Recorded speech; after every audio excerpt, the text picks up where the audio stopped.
বেঁচে থাকার জন্য যে খাবার, সেই খাবারেই যদি থাকে বিষ, তবে বেঁচে থাকাই যেন চ্যালেঞ্জ। সবজি তাজা রাখা, ফল পাকানো থেকে শুরু করে দৈনন্দিন প্রায় প্রতিটি খাবারেই ব্যবহৃত হচ্ছে রাসায়নিক দ্রব্য।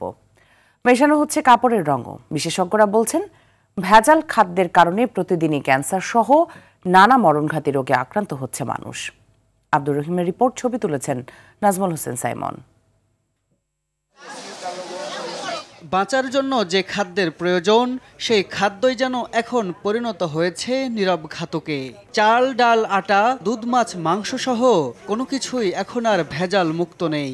শিশু খাদ্য থেকে জীবন রক্ষাকারী ওষুধ, সবখানেই মিলছে মারাত্মক সব ক্ষতিকর রাসায়নিক উপাদান। ফলাফল হিসাবে মানবদেহে সৃষ্ট হচ্ছে ক্যান্সার, কিডনি ও লিভারের মতো জটিল রোগ। বাংলাদেশ নিরাপদ খাদ্য কর্তৃপক্ষের গবেষণা বলছে, সারা দেশ থেকে সংগৃহীত খাদ্য নমুনার 52%ই দূষিত। ভেজাল রোধে আইন থাকলেও নেই যথাযথ প্রয়োগ, তাই প্রতিনিয়তই প্রতারিত হচ্ছে জনগণ। ক্রমবর্ধমান হারে বাড়ছে ভেজালের দৌরাত্ম্য। বিভিন্ন রকম টেস্ট রিপোর্ট এবং গবেষণায় দেখা গেছে যে আমাদের চাল থেকে শুরু করে আমাদের সবজি থেকে শুরু করে অনেক কিছুর মধ্যে কিন্তু হেভি মেটাল পাওয়া যাচ্ছে। এই ধরনের অপরাধের সাথে যে ব্যবসায়ীরা জড়িত, এটা তারা শিশু হত্যার দায়ে জড়িত বলে আমি বলবো। সেই জায়গাগুলোতে এখানে এইসব ক্ষেত্রে আমার মনে হয় যে স্পেশাল পাওয়ার অ্যাক্ট থেকে শুরু করে সরকারের যে আইনগুলো আছে, সেখানে কঠোর ব্যবস্থা নেওয়া দরকার বলে আমি মনে করি। বিএসটিআই মনিটরিংয়ের মাধ্যমে নিয়ন্ত্রণের কথা বললেও তাদের চোখ ফাঁকি দিয়েই চলছে এমন কারবার। কাঁচা বাজারে মাছ, মাংস, এগুলো কিন্তু দেখার দায়িত্ব আমাদের না।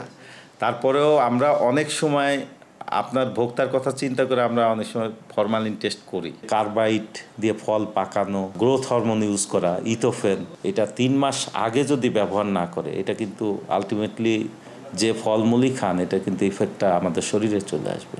জনস্বাস্থ্য বিশেষজ্ঞরা বলছেন, ভেজাল ও মানহীন পণ্য রোধে একাধিক কর্তৃপক্ষ থাকলেও নেই সমন্বিত প্রচেষ্টা। এই সমস্ত খাদ্য ভেজালের জন্য ইমিডিয়েট ক্ষতি হচ্ছে, বমি হবে, ডায়রিয়া হবে, শরীরের লিভারটা নষ্ট হয়, ক্যান্সার হতে পারে, আপনার স্টোমাকে ক্যান্সার হতে পারে। এই ধরনের যে দীর্ঘমেয়াদী ক্ষতি, সেটা আপনার এইটা শরীরের যে কোনো অংশে ক্ষতি হতে পারে। গবেষণা বলছে, বাজারের অধিকাংশ পণ্যে ব্যবহার হচ্ছে ফরমালিন, কার্বাইড ও ইথোফেন সহ বিভিন্ন ধরনের রাসায়নিক পদার্থ। আব্দুর রহিম, RTV, ঢাকা।